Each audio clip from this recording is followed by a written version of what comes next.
Illegitimi non carborundum. Everyone deserves empathy, even Carthaginians. Empathy is the ability to put yourself into someone else's shoes, to think as they think, to feel what they feel. When we can have that connection with someone else, it increases our understanding of their choices and behavior. True comprehension of another person's point of view, especially how it differs from your own, can make you more sympathetic to their needs and desires. You will feel more sensitive to their pain and seek to alleviate it as you would your own. Empathy is not a weakness, rather it is a strength, because being able to understand the reasoning behind why someone's belief differs from your own will better show you how you may win that person over to your way of thinking. Reconciliation isn't always possible, of course, because some differences are too great to be overcome. But even where agreement is unobtainable on an important issue, having empathy for someone will at least create a greater bond and allow you to recognize your common humanity. Be wary of people espousing ideas devoid of empathy. Anyone encouraging you to view someone else as less than human or otherwise inferior to yourself because of any circumstances beyond that person's control is seeking to manipulate you in some fashion by preying on a fear or insecurity they believe you have. Someone telling you to ignore, or worse, revel in, the suffering of others is revealing their own hatred, pettiness, egotism, or general lack of character that indicates that they have squandered the gift of divinity and love we all possess.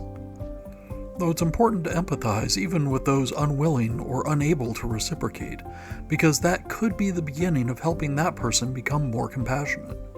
Our points of commonality as humans far outweigh our differences. Someone may be from a different country, speak a different language, wear different clothes, or have a different religion from you, but we all want the same things. We want to feel that our actions make a difference in the world. We want the prospect of prosperity for our children. We want to feel secure, seen, and heard. You want your unique voice to matter, and it does, whether the effects are apparent to you or not.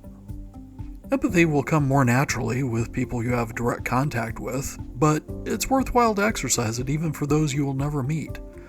It might seem like it doesn't matter when you hear about a tragedy in some far-off land that has no direct impact on you. No one you knew was in that earthquake, that flood, or subject to that attack and that war going on in that foreign country. No one you know is grieving.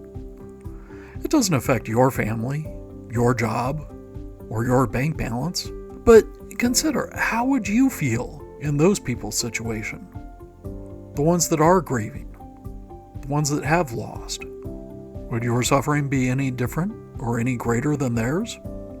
Of course, we can't allow ourselves to be overwhelmed by every tragedy that exists in the world, but contemplating the suffering of others can engender kindness. Recognize the appreciation you would feel if you were offered help when you needed it, and assist others when you are in a position to do so.